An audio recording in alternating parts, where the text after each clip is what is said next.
Legit. Kwentuhan ng barkada tungkol sa anything hit. Legit.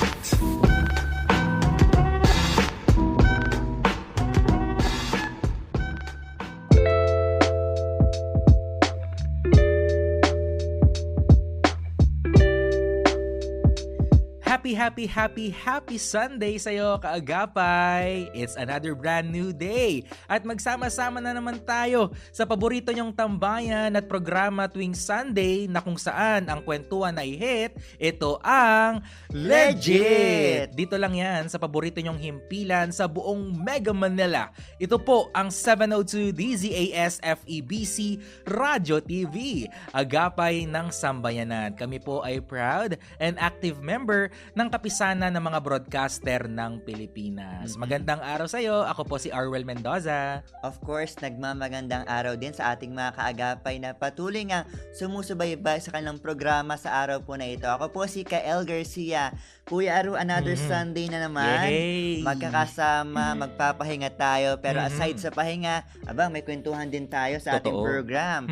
At hatid natin nga ay inspirasyon. So sa ating program talaga, hindi lang basta tayo nasusubaybayan sa radyo. Of course, may iba't iba tayong platforms and later on, madidiscuss natin yan. So kumusta po ba kayo mga kaagapay? Ikaw na kabataan ngayon? Ano mang edad mo? Mula kung ikaw ba infant hanggang adulthood, part ka dito kasi everyone is belong in our program whatever generations you are. Di ba, Kuya Aru? Oo, at syempre dito nga sa Legit, tuloy-tuloy tayo sa ating mga kwentuhan. So sa ating... tuloy-tuloy po tayo. Oo, tuloy-tuloy po tayo mga kaagapay sa ating kwentuhan, pag-uusap tungkol sa iba't ibang concerns at mga hanash nating mga kabataan dahil ang goal natin dito, syempre hindi lang naman yung kwentuhan, hindi lang naman yung tawanan, syempre makapagbigay din tayo ng motivation at inspiration sa ating mga kabataan na maging isang legit na responsableng mamamayan at legit na leader in the future. Correct ka dyan. At saka tawag dito talagang hatid nga natin ay inspiration. Kaya nga sa pag-uusap natin later on, ang mga kaagapay natin ng mga kabataan, talagang hindi lang sa radyo mapapakinggan ang programang to. Of course, we are also doing our streaming sa ating YouTube and Facebook. Hello! Just visit and follow, like, subscribe sa 702 DZAS FEBC Radio TV. So kung may mga komento kayo, suggestion, comment po yan para syempre mabasa po namin at ma-appreciate po ang inyong mga feedback sa amin. At syempre binabati na rin natin yung mga nakikinig sa kanilang PM Radio. Yun. Magandang araw po sa inyo. And syempre, napapakinggan din tayo sa kanilang mga gadget. Yun. Pwede nyo po kami mapakinggan sa inyong mga mobile phone via FEBCPH Mobile Stream. Ayan po ang ating official mobile app na libre nyong madadownload sa Google Play Store at Apple App Store. At kapag na-download nyo itong ating app, hindi lang 702 DZAS ano pa ba yan? ang kanilang mapapakinggan. Nandyan din ang 98.7 DZFE kung kayo po ay mahilig sa classical music. And of course, ang ating mga regional stations. Kalain mo yon, nasa isang app lang yun. All-in-one pala. Oo, makakapanood or makakapakinig rather ng ating mga regional stations from Luzon, Visayas, and Mindanao. Anytime, anywhere. Yun, talagang all-in-one app at hindi lang pang Pilipinas, pang worldwide pa itong app na to na kahit saan ka man sulok ng daigdig, basta may internet ka, nakakapakinig ka. At hindi lang yan. Ano pa ba yan? Meron na tayong radyo, may live stream na tayo, may mobile app pa tayo. Yes. Umaabot din tayo sa telebisyon. Grabe naman. Akalain mo, nasa TV na rin tayo. Siyempre, naging posible yan dahil sa pakikipagtulungan sa atin ng GCTV. So, hello po sa mga nakasubaybay na rin, nanonood na rin sa ating Signal Cable Channel 185. Diyan po sa GCTV. Talagang kahit saang platform, available na po ang inyong 702 DZAS at ang iba pang himpilan po ng FEBC Philippines. Kaya po, our encouragement po sa inyo na patuloy pong suportahan ang gawain nga po ng inyong ministry sang 702 DZAS. Paki-like, follow, subscribe po lahat ng ating social media channels. Kasi, Kuya Aru, every platform natin, sinisikap natin na makapag-provide ng relevant content for them, not only sa mga Gen Z, millennial, but of course, sa lahat ng edad na angkop yung mga programa natin for them. Oo, totoo yan. And syempre, bago tayo magpatuloy, kamustahan muna tayo. Oo. Hindi mawawala to sa ating episode. Yeah. Laging ikaw na una. So, ikaw naman. Ako muna kamustahin mo. Kasi sige, ikaw, kumusta For a change. Okay, sige. So, kumusta ka? Grabe, no? Pag yung itong dalawang salita lang siya, pero ang bigat ng tanong. So, just want to ask you, kumusta ka ba, brother? Natouch ako. Hindi, ako, thankful ako dahil patuloy syempre yung blessings ng Lord, and andun yung pag-iingat din niya. Syempre, Monday to Friday, nandito tayo sa opisina. Syempre, kailangan din na maging maingat din tayo. So, andun din yung protection sa atin ng Lord. And higit sa lahat, thankful ako kasi yung mga tasks na in-entrust sa akin, nagawa naman ng paraan, natapos naman, at na-submit naman ng mga dapat ma-submit. And of course, itong weekend talaga sa ating mga young professional, kung ituring natin, it's a luxury. Yes, of course. Napaka-ginto nito sa atin yung weekend, kasi marami sa atin, ito lang din yung araw na nakakapagpahinga tayo. So kahapon, syempre, pumunta ako sa favorite kong coffee shop. Nag-coffee, nag-relax. Tapos ito na, Sunday.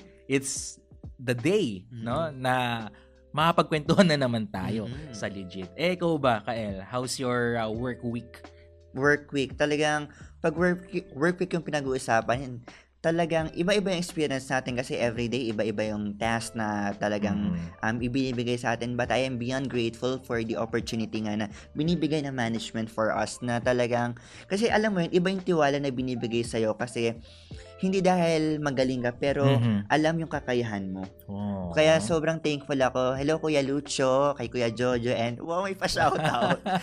kay Ma'am Jo, talagang ever supportive ng mga leaders natin. And thank you kasi sa mga ginagawa nga natin today, itong program na to, hindi lang ako basta nag-host, pero at the same time, natututo ako.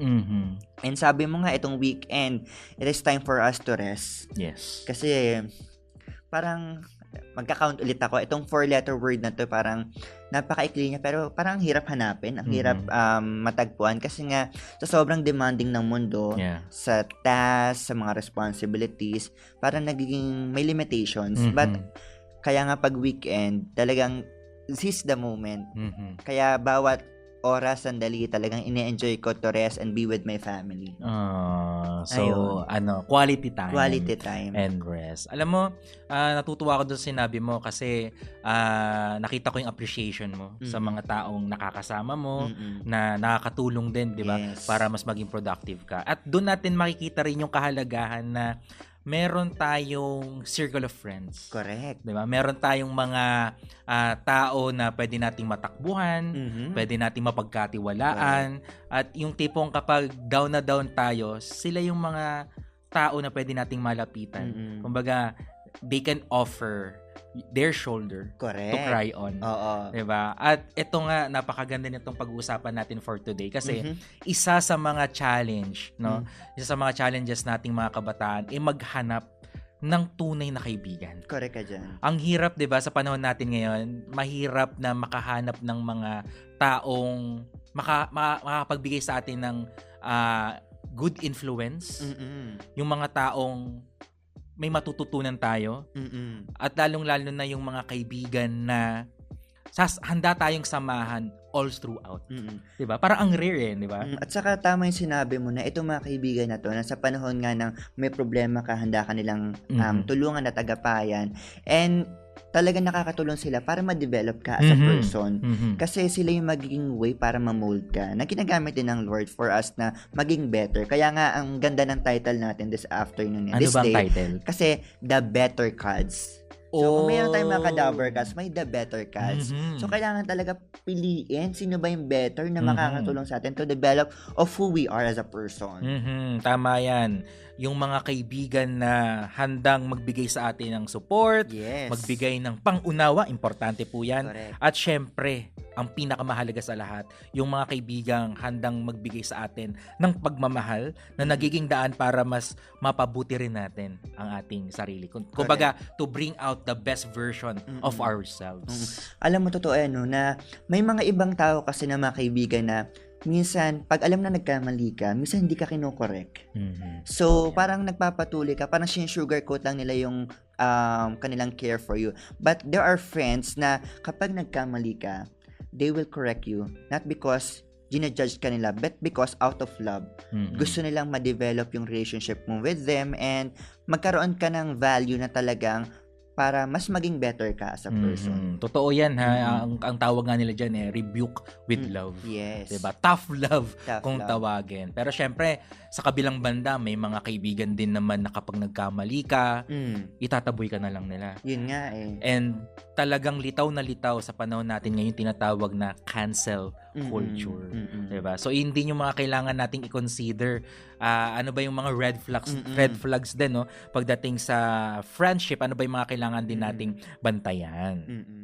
And syempre, eto na nga, Kael, dahil usapang, ano pangalan nun? The Better Cats. Meron tayong inimbitahan na isa ring The Better Cad na ating kaibigan na makakasama natin mamaya dito sa Legit. Pero, alam na this, for now, we will pause for a break. Pwede na kayong mag-prepare muna ng inyong inumin or snack dahil sa aming pagbabalik, sisimulan na po natin ang ating makabuluhan at interesting na usapan kasama ang ating legit na guest. Kaya naman, kaagapay, huwag kang bibitaw, stay tuned na kung saan ang kwentuhan ay hit, ito ang Legit!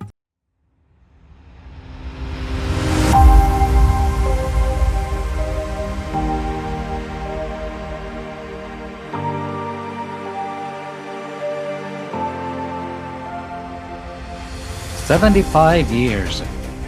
This story began with one God who planted in the hearts of three faithful men one vision to reach the unreached in the Far East or Southeast Asia with one message, the good news of Jesus Christ.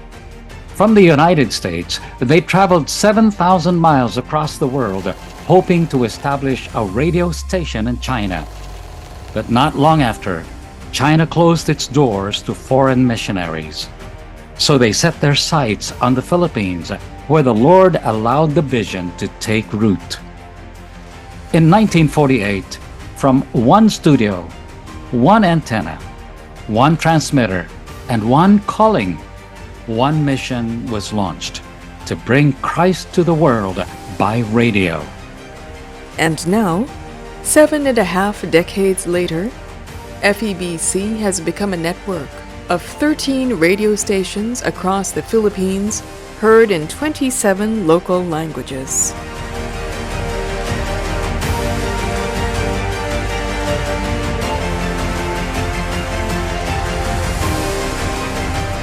The Philippines turned out to be an ideal location for FEBC's outreach to Asia. With 2 shortwave transmitting sites in Iba, Zambales and Bocaue, Bulacan, FEBC broadcasts go out to China and surrounding nations in Southeast Asia in more than 40 languages to approximately 3 billion people. As technology changes, FEBC has gone beyond the airwaves into the digital world. In addition to its terrestrial radio stations, FEBC has 5 new media channels online to reach a wider audience. Through its Manila and regional radio stations, from shortwave sites to online streaming, FEBC Philippines finds ways to connect.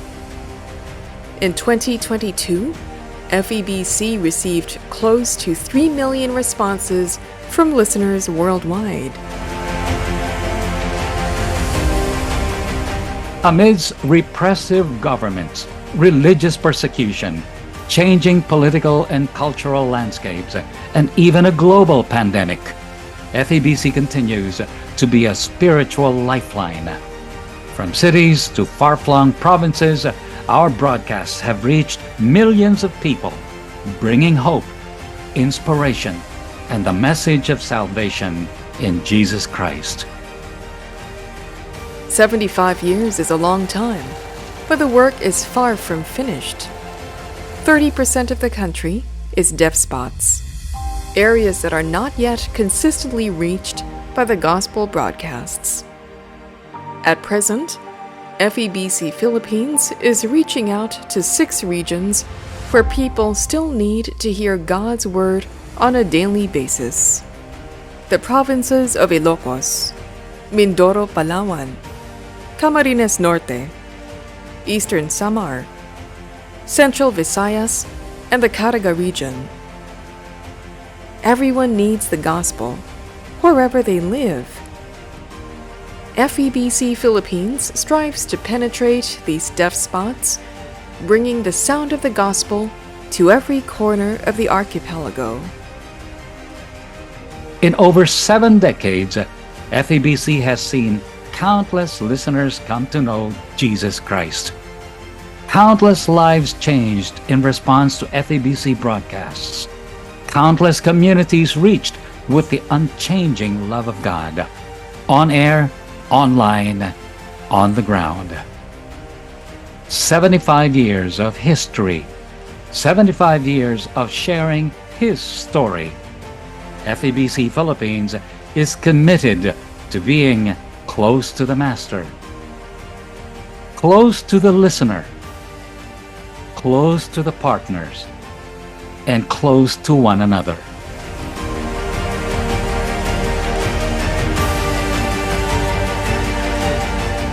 Today in FEBC Philippines, we are reminded of how God can work through ordinary people to accomplish extraordinary things.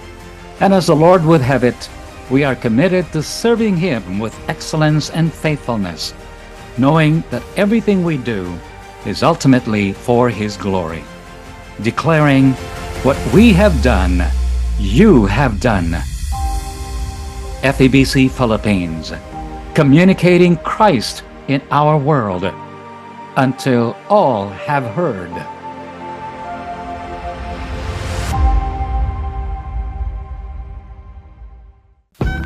Legit. Kwentuhan ng barkada tungkol sa anything hit. Legit.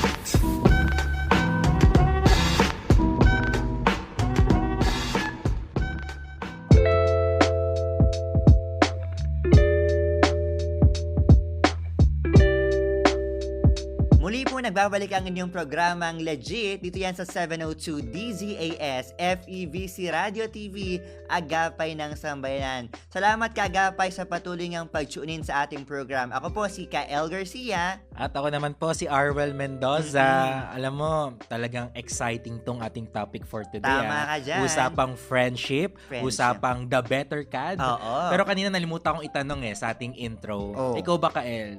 Mabibilang mo ba kung ilang friends ang iyong kinoconsider na mga best friends mo? Actually, may tuturing akong less than 10. Pili na yon. I mean, yung close friends ko.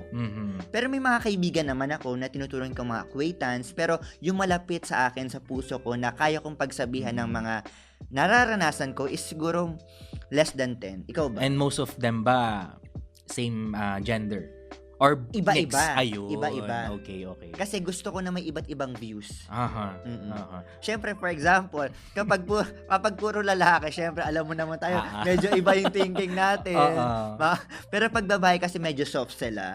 So, gusto ko may i-balance ba? Parehas tayo. Kasi sa akin, as far as I remember, 8 sila. 8. Oo, mixed din, may lalaki at babae. And agree ako dun sa sinabi mo na maganda kasi na meron kang circle of friends na merong different perspective. Correct. And ito na nga, Kael, nabanggit nga natin kanina na meron tayong makakasama for today's episode dito sa Legit na mag-share din sa atin paano nga ba tayo makakapamili or gaano nga ba kahalaga na meron tayong the better cads. Correct ka dyan. Talagang kung may mga doubler cads tayo, kailangan piliin ng mabuti para maging better cads natin. Ayun. So without further ado, para tulungan tayo na talagang pag-usapan ang pagpili ng mga kaibigan na makakatulong sa atin.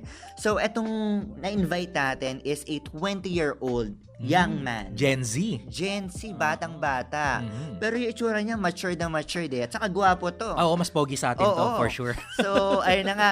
Mula pa to sa sa Balungaw, Pangasinan. Ayan, so hello po sa mga kaagapay nating nasa Pangasinan. Correct. Madami tayong listeners dyan, Oo. Kuya Aru. At 5 taon na nga siyang gumagawa ng content sa Facebook at TikTok. At talaga naman, nagte-trending kasi kakaiba yung mga content niya. Mhm. At ang kanyang desire sa kanyang puso ay magkaroon siya ng impact sa mga kabataan para maging best version ng kanilang sarili. Wow. So ayan na, ito na, ipakilala na natin si Victor Navalta. Yay! Hi, Victor! Hello. Salamat Oo. salamat din sa kila kuya kasi ni-reach out nila ako sa Instagram sa Facebook. Kaya maganda rin na at least naging part din ako ng vision nila. Oo. Eh syempre. Kaya naman yung importante, Oo. be a part of a solution, not a problem. Correct. Mhm. And bago tayo magsimula, Kuya Victor, baka meron ka munang gustong i-shoutout or i-greet. Po, shoutout ko din sa mga community ko sa Facebook platform sa Facebook, Victor Navalta, na merong 100,000 na din ata yung followers nila. And at least support din sa mga ginagawa ko din ng mga video. Kasi yun naman yung importante kasi dapat kapag gumawa ka ng video, malayo yung ma-reach out mo. Then, kung maganda naman yung intention mo and maganda yung kino-contribute mo na video, di ba? Yun yung mas importante na kumalat sa social media. Hindi yung puro entertainment na sumasayaw, di ba, sa mga Facebook. Mas maganda sana kung lahat tayo mag-inspire sa isa't isa, di ba? Actually, hindi pa pala nakakilala sa akin is gumagawa din pala ako ng motivational at inspirational sa lahat ng mga teenager, Gen Z generation ngayon, man. Kabataan, hindi na maganda yung nagiging, ginagawa ng mga kabataan ngayon. Pero kailangan nating baguhin kasi tayo yung next generation eh. Totoo yan. So yung mga nanonood ng mga teenagers right now dito, tayo yung pag-asa ng bayan, tayo yung susunod na generation. Kaya dapat gumawa tayo ng paraan, para sa kagaganda ng, mundo natin sa Pilipinas. Although third world country tayo, men, dapat, tuloy-tuloy pa din. Dapat gawa tayo ng paraan para, poverty. Pero kapag magsisimula yan sa sarili natin, mag-grow tayo sa sarili natin, kabataan ng pag-asa ng bayan, the best yan. Yan nga yung reason, Kuya Victor, kung bakit ka namin ni-reach out. Kasi alam namin na marami kang masishare ng mga legit insights, lalong-lalo na sa ating topic for today, yung choosing our true friends. Kaya naman, Kael, anong ating first question for Victor? Talagang nakakatawa to si Victor kasi niya talaga yung paninindigan niya, yung conviction niya na sinabi na ang kabataan ng pag-asa ng bayan. Pero ito, Victor, kasi syempre, bago tayo maging pag-asa, as a young individual, ano ba dapat ang mga katangian na dapat nating hanapin sa isang kaibigan para syempre mag-grow tayo as a person? Kaya kaibigan. Yun talaga, ang unang mag-i-influence sa'yo, kaibigan eh. Pagpasok mo pa lang sa school, syempre, hindi naman yan, puro aral lang yan, di ba? And then yung kasama niya, yung mga kaibigan niya. Then kung ano yung, mag-i-influence sa kanya, kaibigan niya din. So, dapat talaga ma-identify nung isang teenager na pumili, ng mag-i-influence sa kanya and through a right group of people. Tama, di ba? Right group of people na mag-i-influence sa kanya sa tama na ginagawa, di ba? Yung mali, yung mga bisyo, di ba? Dapat alam na natin pagkaka-difference ng mali tsaka tama, di ba? So dapat piliin natin kung ano yung tama, then choosing the right group of friends, yun yung pinaka number one, step one ba, step one sa pag-grow sa sarili. Dapat maganda yung nasa group of people na nasa paligid mo. Pero Victor, yung isusugan ko na lang din yung tanong ko, ano ba yung character na dapat kong hanapin sa kaibigan? Kailangan ba gwapo siya, maganda, or ano ba? Kailangan ba mabait? Ano yung character na kailangan ba kaedad natin? Ano yung character? Oo, syempre, dapat, alam na natin, yung tamang mag-influence sa atin sa tamang gawa, di ba? Characteristic. Actually, Syempre, mabait. I-describe natin. Syempre, dapat sumusunod sa magulang. Then, dapat maaral. Kung gusto nyong maging matalino, sumama kayo sa mga matatalino, di ba? Para maging matalino din kayo. Yun yung napakalaking impact ng group of people, group of friends pala, group of friends na i-influence ka nila na mag-aral, di ba? So kung gusto mo maging matalino, pumili ka ng mga kaibigan na matatalino para mahawa kasi, di ba? Mahawa ka. Sabi nga ng isang kasabihan, tell me who your friends are and I will tell who you are. So talagang malaking role sa ating paghuhubog ng ating pagkatao ay yung ating mga kaibigan. Kaya it's very important na piliin natin, salain natin kung sino yung mga taong makaka-impluwensya sa atin. And sa'yo, Kuya Victor, maganda rin pala, idagdag ko din pala yung go. age. Mas better pa nga is mas higher pa na age, kumbaga 27, 26, or 28, mga kaibigan na mga ganun. Kasi may matutunan meron kang matututunan na experience nila na hindi mo nagagawin kasi matututo ka na sa kanila di ba? Kumbaga kabataan tayo, tapos yung mga group of around people na nasa paligid natin, mga mentors, kumbaga mentors na natin sila, friends natin, mas better na meron tayong matutunan sa kanila kung ano yung mga pagkakamali nila before, hindi na natin gagawin, di ba? Victor, maganda yung na-share mo, no? Dagdag ko lang na tanong is, syempre ngayon content creator ka. May mga nakakasama kang kapwa content creator. Kayo ba yung grupo nyo, paano kayo nakaka-build ng isang strong na community? Siyempre, magkakaroon kayo ng bonding, fellowship. Paano ba yung nabibuild?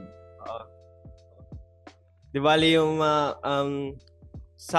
kapag mag-grow ka na, kumbaga, kapag nag-grow ka na sa sarili mo, doon mo na ma-identify kung sino yung mga right group of people mo talaga.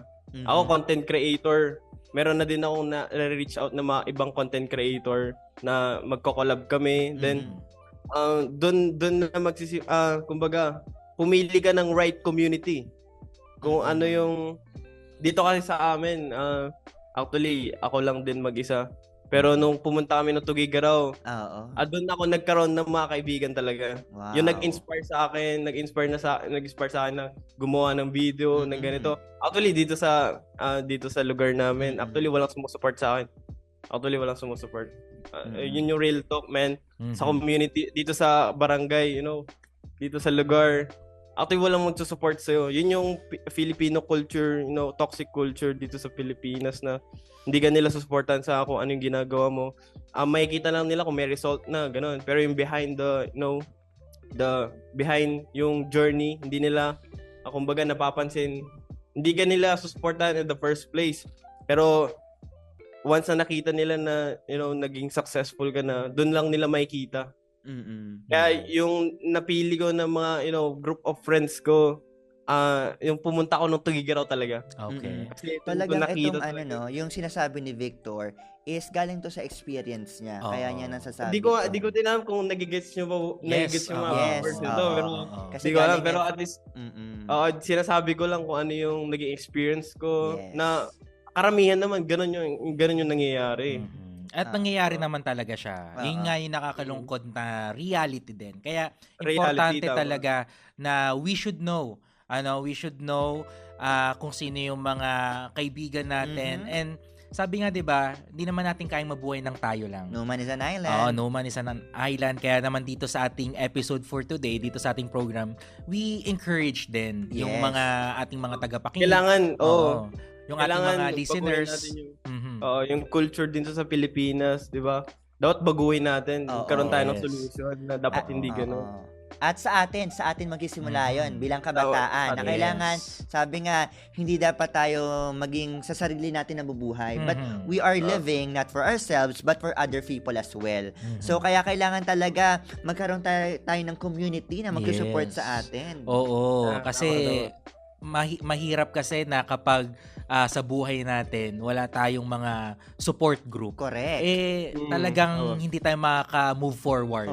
Kumbaga parang may mga kaibigan kasi na willing naman talaga na makipag journey sa atin. Yes. At willing naman na tayo ay i-mentor or gabayan sa ating mga ginagawa sa buhay. And nakakatuwa nga dahil sa mga content ni Victor, nakita natin yung kanyang encouragement din sa pakikipagkaibigan. And napakarami yung mga contents na talagang encouraging. And matanong ko, Victor, right now as we talk, nasa ilan na ba ang followers mo sa iyong mga social media platforms? At di bali, sabihin ko na lang din, mga 100, 200,000 sa TikTok. Wow. Meron din, din ako sa TikTok, 200,000 followers na din. Tapos, more than million views na rin ata sa may TikTok kung i-combine. Maganda na rin. At least malayo din na-reach niya. Actually, hindi naman importante yung, fame, yung numbers. Yeah. Pero yung value or yung, yung goal or yung intention mo, bakit mo ginagawa yung isang bagay to be an impact to all teenagers, yun yung mas importante. Na at least meron kang natutulungan sa mga, sa ginagawa mo na video, meron kang natutulungan na mga iba. Yes. Diba? Alam mo, tama ka dyan, Victor, kasi nga, etong mga followers mo, hindi mo man sila kilala personally. Si Victor, hindi ko siya kilala personally. Nakita ko lang siya sa TikTok nung nag-i-scroll ako. Pero, nung gumagawa siya ng content, feeling ko, malapit ko siyang kaibigan kasi grabe yung encouragement niya sa akin. So, dapat, as a person, as a young individual, maging ganun din tayo sa iba. Diba? Na kahit hindi natin masyadong kilala, lalo na si Victor, content creator, nakikita mo siya, pero nakakapagbigay siya ng inspirasyon to continue the life that you have. Oo. At napakalaking role natin ng ating mga kabataan pagdating sa ganitong bagay. Yes. Kaya nga, yung ating social media, isang malaking blessing yan because we have this kind of platform to convey and to spread, 'di ba, yung positivity and yung encouragement sa mga kabataan natin na nakakaranas ng kalungkutan, ng anxiety or depression na tinatawag. Kasi ang laki ng social media. Before nga, actually, wala namang technology before. Ngayon, ang laki ng opportunity natin ngayon, this year, January 2023. Actually, baka mas greater pa nga sa mga susunod na taon. Using this platform, dapat gamitin natin ng maayos tong platform. Actually, may pros and cons na din naman siya. Totoo yan. Kung sobra-sobra din sa social media, hindi rin maganda. Pero yung the way na madali lang natin ma-reach out yung mga tao, di ba, through social media, yun yung pinakamaganda. Oo. Victor, matanong ko lang, isipin mo na yung followers mo ay mga kaibigan mo. Kasi sabi mo sa TikTok meron kang 200,000 plus followers. So isipin mo kaibigan mo sila. Ano yung mensahe mo para mapanatili yung isang magandang relationship na magtatagal?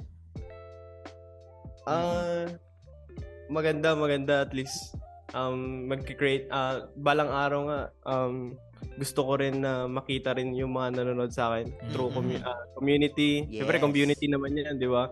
Pagdating na araw, pinagpipray ko din na makita ko din sila in person. Hindi lang sa social media, yung pinapanood lang nila yung mga videos ko. Gusto ko rin makausap din sila, personal, di ba? Iba rin naman, yun yung cons din ng social media siyempre, hindi iba pa rin kapag interact na kinakausap mo yung tao.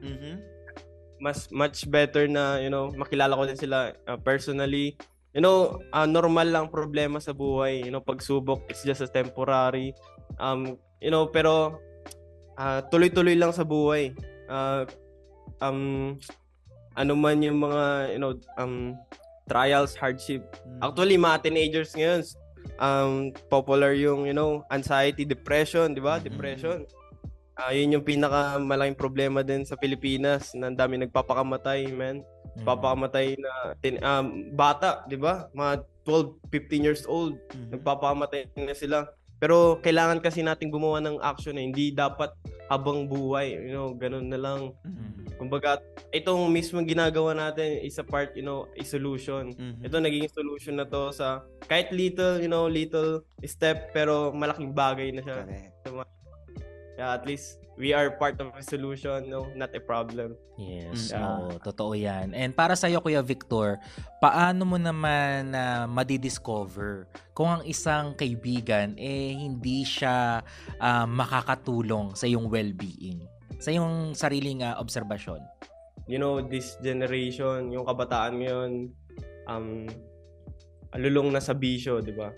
Vices, you know, walwal, di ko alam niyo yung term na walwal, you know. Alam na natin yung iba ng mali tsaka tama. So, wag natin gawin yung mali. Gawin natin yung tama. So, pumili tayo ng mga, you know, group of people na pinipili or ginagawa yung tama. Yung mga bisyo na ganyan, alak, wala silang naidudulot na maganda. Ano pang rason bakit gagawin pa natin yun, di ba? So, wag na natin gawin kasi sayang. Sayang yung oras, sayang yung, you know, time, panahon, man, na ginugugol pa natin sa mga bisyo na ganyan. Actually, sa social media nga din, kapag nag-scroll ka, dapat i-identify mo kung may rumbang na idudulot sa'yo na maganda yung pag-scroll mo. So, kapag, you know, kung hindi ka nag-grow sa pag-scroll sa Facebook, walang mangyayari. Dami mo lang sinasayang na oras, man. No. Pero kapag magpo-focus ka sa sarili, you know, teenager, man, kung mag-grow ka sa sarili, dapat simulan mo na ngayon. Mag-take ka ng action ngayon, you know. I-set aside mo yung mga ganyan ng mga bisyo. Actually, dopamine lang yan eh. Hindi ko alam kung alam nyo yung dopamine na word. Kagustuhan, mga kagustuhan lang yan. Pero kapag i-set aside natin yung mga kagustuhan, kung mag-i-invest tayo sa sarili natin in the long term, you know, maging maganda yung, you know, future ng kabataan ngayon. Kasi kapag ganun lang talaga. Oo, kasi nga Kuya Victor, sa ating mga kabataan ngayon, sa panahon natin ngayon, napaka-uso yung tinatawag na YOLO or you only live once, ano? And sabi nga rin sa Bible, 'di ba? Everything is permissible but not all are beneficial. So lahat tayo may choices eh. Lahat tayo ay may pagpipilian. Lahat pwede nating itry, lalo tayong mga kabataan, di ba? Mahilig tayong mag-explore, mahilig tayong sumubok ng kung ano-ano. Pero, sa sinasabi sa atin ni Kuya Victor, hindi lahat ng mga susubukan natin magbibigay yun ng magandang dulot sa atin. Yung mga kabataan, curious sila eh. Yes, sila oo. May mga maagang nagkaroon ng pamilya. Curious sila, ano bang feeling ng ganito? Curious lang. Doon lang sila nagkamali sa curiosity, di ba? Pero kapag, you know, malaman mo yung experience ng iba, hindi mo nagagawin eh. So, hindi dapat ganun. Yung ma-curious ka lang na gawin yung isang bagay kung maganda ba or hindi. Di ba? Patest mo lang yung vape kung masarap ba or hindi. Di ba? Doon sila nagkakamali. Kaya doon sila napapahamak. So, dapat hindi dapat. You know? Kaya nga, Victor, no, maganda talaga na meron kang community or group na talagang handang mag-mentor sa'yo. Ano ba ang tama at mali? Ano ba ikakasama or ikabubuti mo? At tama yung sinabi ni Kuya Aaron na talagang kailangan pag-isipan kung ito ba ay makakapagdulot or beneficial sa'yo as a person. So, ikaw ba, Victor, from your personal experience, may mga kaibigan ka ba na nakapag-influence sa'yo ng hindi maganda? At kung meron, ano yun? Depende kasi yan sa sitwasyon eh. Okay. Baka yun napagdaanan mo. Para sa akin, kumbaga both parents ko kasi is pastor. Both parents ko pastor sila, may church sila. Lumaki ako sa simbahan, sa church. Okay. And, you know, naitanim sa akin kaya nag-grateful din ako sa mga parents ko kasi naturuan ako ng, you know, magandang asal, magandang, ganito, tama, pagkaka-differentiate ng tama tsaka mali. And, you know, knowing Jesus talaga yun yung pinaka-the best na naitanim nila sa akin. And, pero, sa journey ko naman sa buhay ko, grateful ako kasi wala pa akong experience talaga you know, nagkaroon ng bisyo, alak, or ganito, naisama sa mga gang, you know, sa mga popular na mga, you know, group of friends na umiinom. And grateful din ako. Ako, hindi ko naman sariling ginawa yon, pero grateful ako sa Diyos na binigyan ako ng parents na tinuruan talaga ako kung paano lumaki, gano'n. Tinuruan ako kung paano yung maging mabuting bata, mabuting tao talaga. Grateful ako. So ikaw Kuya Aru, kasi pareho ng tanong ko kay Victor. May mga friends ka bang di nakapagdulot sa'yo ng maganda? Or naging bad influence? Oo, marami. Pero syempre, di ko napapangalanan. Huwag tayo mag-drop dito. Wala natin pangalanan. Pero marami sila. Nangyari to nung ako ay high school. Oo. Sila yung, sabi nga nila, di ba? Nung high school, isa daw yan sa mga, sabihin nating, marami kang na-experience na mga bagay-bagay nung high school. Diba? Kasi dyan papasok yung maraming kaibigan, marami kang i-explore, and isa rin ako dun sa mga na-experience, and masasabi ko na napaka-laki ng effect sa aking buhay yung mga naging kaibigan ko that time.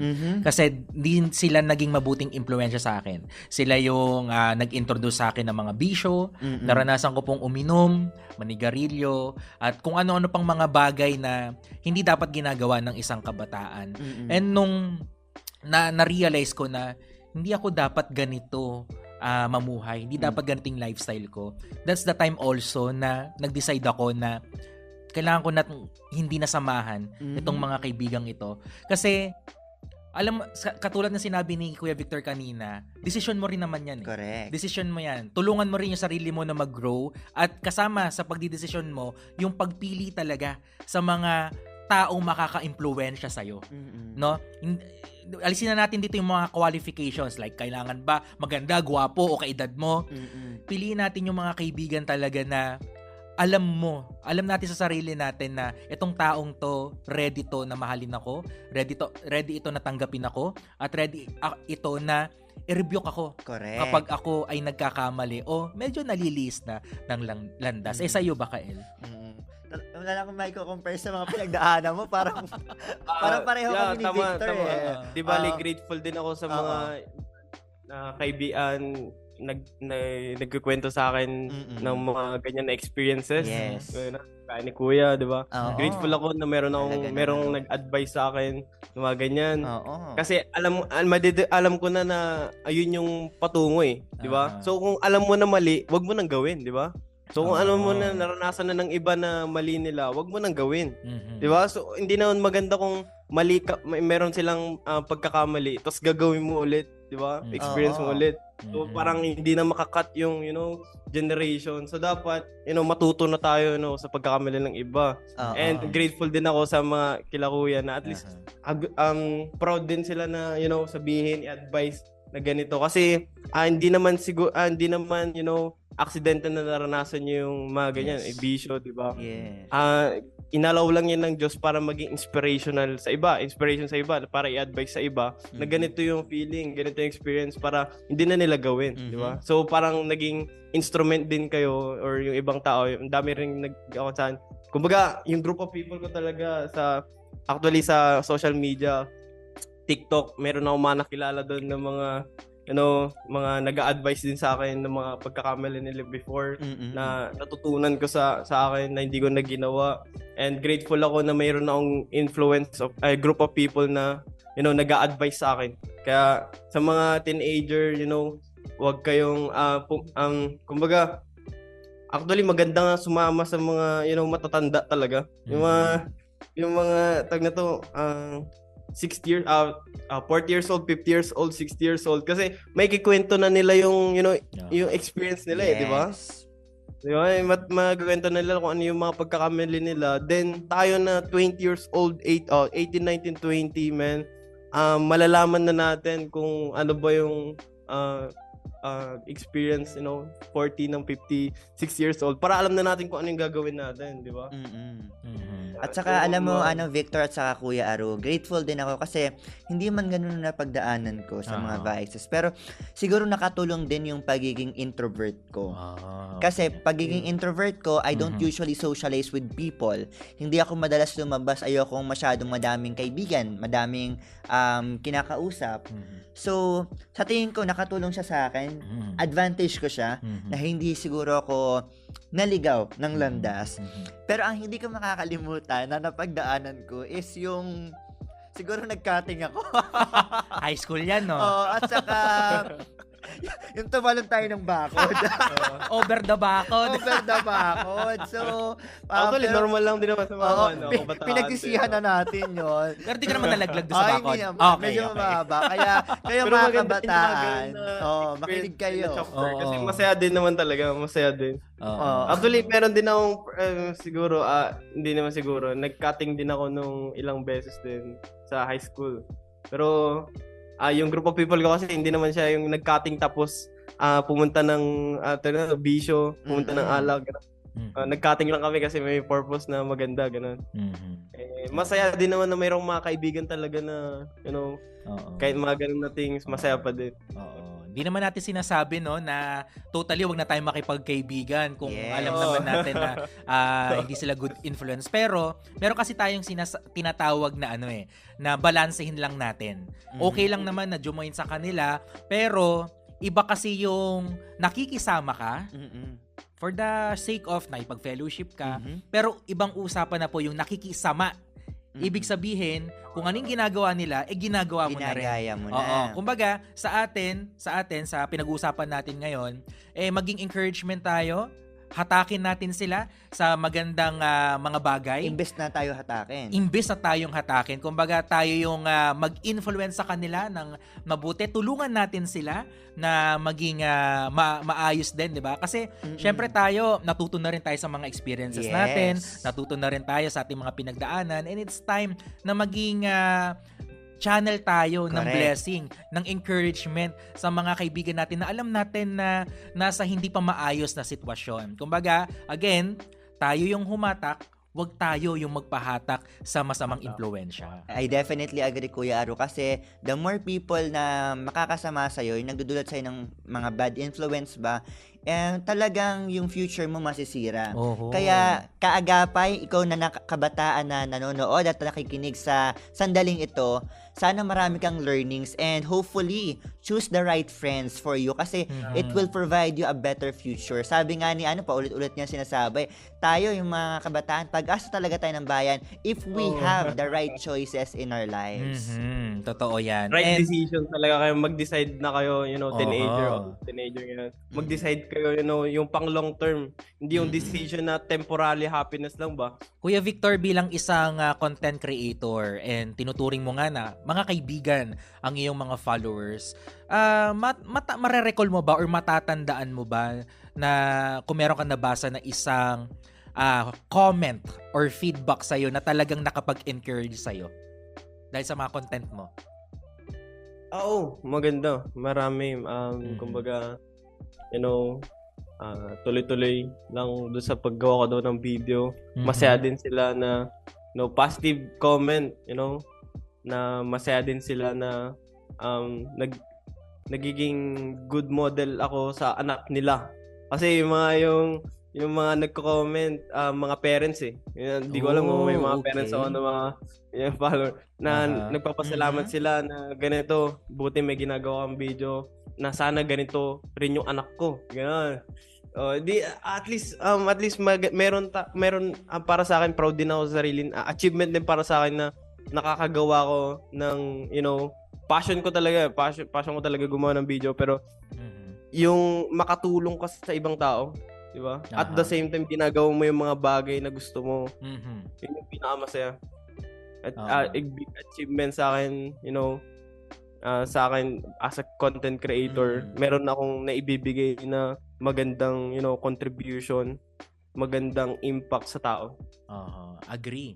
Agree tayo dyan. And tuloy-tuloy hindi ko alam before na mayroon din kasi ang ginagawa ng mga video na entertainment, dance cover.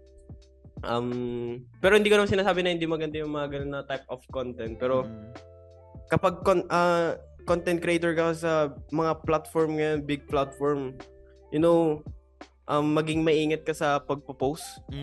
Kasi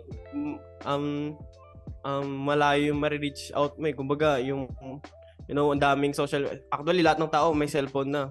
And, yung big creator, mag-post lang siya ng ganito na maging influence. Actually, mayroon kayo na papanood ng mga, code, tapos mag-influence sila na magtaya or you know, mag-influence yung i-influence niya yung audience nila na gamitin yung code ko, tapos magtayo kayo dito sa hindi na magsabi ng mga platform. Mga online betting. Online, gano'n nga. Sana hindi sana. Hindi sana kasi walang naibibigay na magandang impact sa tao eh. Kasi sugal, man. At the first place, hindi na maganda yan. Sugal, man. Totoo yan. Agree tayo dyan. Talagang yan nga yung mga bagay na sinasabi natin na walang magandang may dudulot sa atin. Alam mo, Kael, dito sa ating pinag-uusapan ngayon, isa lang yung na-realize ko. Na lahat tayo ay kailangang merong community na sinasamahan. 'Di ba sabi nga ang sense of belongingness ay isa yan sa mga basic human needs. Yes. 'Di ba? Na meron tayong connection, na meron tayong nakakausap. And as we wrap up dito sa ating kwentuhan kasama si Kuya Victor, siguro mag-share na rin tayo ng ating mga takeaways about our topic for today. And mauna na ako kasi alam naman natin na ang friendship or pagkakaibigan, isa yan sa mga crucial na desisyon na kailangan nating gawin sa buhay natin. Correct. It's very important na we choose the right people na nakakasama natin sa ating buhay dahil sila talaga yung makaka-impluwensya sa atin eh. Sila yung magi-encourage, sila yung tutulong, sila rin yung magsusupport sa atin anuman ang mangyari sa ating buhay. And siguro dito sa ating pag-uusap, kailangan natin ng kaibigan. Kailangan natin ng kaibigan, pero merong isang kaibigan na talagang masasabi natin, matatawag natin ng matalik na kaibigan. At siya yon, walang iba kundi si Jesus. Siya mismo yung friend na hindi ka iiwan, makikinig sa'yo, handa siyang pakinggan ka, handa siyang isupport ka. And siya yung kaibigan na magpapatunay sa'yo na no matter what, di kita iiwan. And I'm willing to give everything to you. You know, bago ka pa nandito sa mundo, bago ka pa create dito sa mundo, meron nang unang nagmahal sa'yo. Yes. No, meron nang unang kasama mo sa lahat ng problema, pagsubok na pagdadaan mo pa pagdating ng araw. So kapag tumanda ka na, merong isang someone na nagbigay ng kanyang buhay, man. Alang-alang na maligtas tayo sa mga kasalanan natin. And yun yung kumbaga true friend, man. Yun yung true na definition ng kaibigan, man. Di ba? Yun yung true definition ng kaibigan, friend, na kay Jesus mo lang matatagpuan. Yes. Tama ka dyan, Victor, no? At sa akin naman, yung takeaway ko sa napag-usapan natin na sabi nga, it's really hard to live life alone. Mahirap mag-isa. Kailangan mo ng community that will support you. And tama din si Kuya Aro, talagang may nag-iisa na talagang handang tulungan ka without judgment pa yan. Yun. Ayan yung advantage niyan. And kung naghahanap tayo ng kaibigan sa ibang tao, yung mga characters na hinahanap natin, I think the very first thing na dapat natin gawin, kailangan makita mo din yun sa sarili mo para kapag hinanap din sa'yo ng ibang tao is maibibigay mo.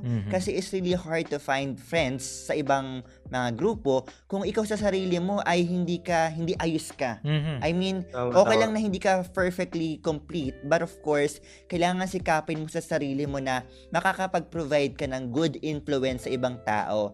Kasi gusto natin magkaroon ng positive change sa ating society, and that change starts from you. Kaya kaagapay, nakabataan, ano mga edad mo, kung kaedad ka ni Victor na Gen Z o kaedad ka namin na millennial, may part ka na para maging mabuting kaibigan. Hanapin mo yung sarili mo, hanapin mo yung identity mo o yung friendship mo kay Lord kasi ibibigay niya yan. Para maging better ka, hanapin mo yung the better one na talagang ipoprovide sa'yo yung qualities na hinahanap mo sa ibang tao. And sa ating nga napag-usapan sa program natin, the better Kads, choosing the right friends. Baka meron ka dyan sa family mo, sa classmate mo, sa churchmates mo, sa mga kagrupo mo dyan sa work. Tama. Madami ang pinaka-the dyan. best talaga, ma-identify, yung mahanap mo yung right friends, true friends. I encourage to all, teenagers, kabataan, pumunta ka sa church, church. Doon yung makikilala talaga yung mga kaibigan na, iga-guide ka nila sa tamang way, you know. Kahit anong religion naman, hindi naman tayo sa religion dito, man. Church, basta community of group of actually church naman hindi naman siya actually building or religion. Church, man, is tayo mismo, di ba? Yes. Church, man. Kaya pumunta ka sa church and doon ka maghanap ng mga friends mo, man.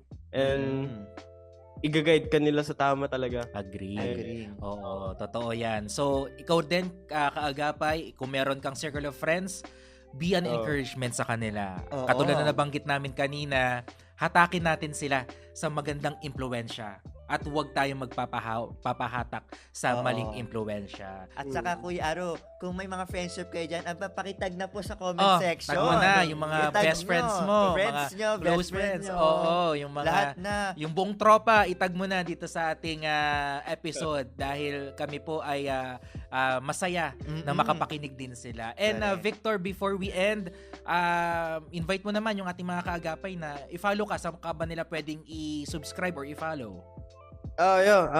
Pwede rin kayo makakapanood pa kayo ng mga ibang videos na ginagawa ko sa Facebook, YouTube, TikTok. Actually sa TikTok, Victor Nabalta yung pangalan. Victor Nabalta. All different platform naman. Victor Nabalta yung pangalan niya. And kung gusto niyo ma-inspire, you know, ma-motivate or magkaroon ng realization, you know, as a kabataan, meron akong mga videos doon na how to be kung gusto nyo maging best talaga version of yourself, maghanap ka ng mga digital visitor creator talaga na tutulong sa'yo. Hindi yung, pero di ko sinasabi yung mga ibang mga vlogger or gano'n na hindi maganda yung na-influence. Pero maghanap ka ng mga mag-i-influence sa'yo. Influencer. Kaya sinabi influencer sila, i-influence kanila sa, you know, sa tama. Yeah, yung nag-scroll lang kayo na follow nyo na agad kasi nakita nyo ang ganda yung sumasayaw, tapos ganito ang gwapo ng sumasayaw. Pero you know, we need to use the platform na tama. Gamitin natin yung platform na tama and paano ba, you know, ma-contribute, paano ba makatulong yung platform sa atin. Actually, marami ng mga modern technologies right ngayon. Napakahirap mag-focus, you know, distraction. Pero hindi magiging distraction yung Facebook kapag, you know, magfo-focus ka sa improvement, you know, kung mag-grow ka sa sarili mo. Ayan. So, agree? Mga kabataan yan. Distraction. Yun yung mga doon sila napapahamak sa mga distraction. At yun ang dapat nating iwasan. Mga kabataan. Ayan. So, maraming salamat. So, that's it for our episode. Maraming salamat din, Kuya Victor Nabalta, for sharing your legit insights. And syempre, nagpapasalamat din tayo sa ating mga kaagapay na sumama sa ating episode for today. If you have feedback or meron kayong mga takeaways from this episode, i-share nyo na po yan. I-post nyo na po sa ating comment section. Oo, at nagpapasalamat tayo sa ating mga kaibigan na tumulong sa atin para maisakatuparan itong broadcast natin ngayong araw. Hello sa ating Radio TV team. Ayan, nandyan si Wenmark. Ayan, nandyan sa Prodtech, sina Nathaniel Peralta, Venjo Marana, John B. Reyes, at syempre sa ating engineering team and Bocaue Transmitter side. Muli, ako po si Arwel Mendoza. At ako naman po ang inyong Kael ng Bayan, Kael Garcia. Until then, see you next Sunday para sa Kwentuang Hit. Ito ang Legit! Bye! Legit. Kwentuhan ng barkada tungkol sa anything hit.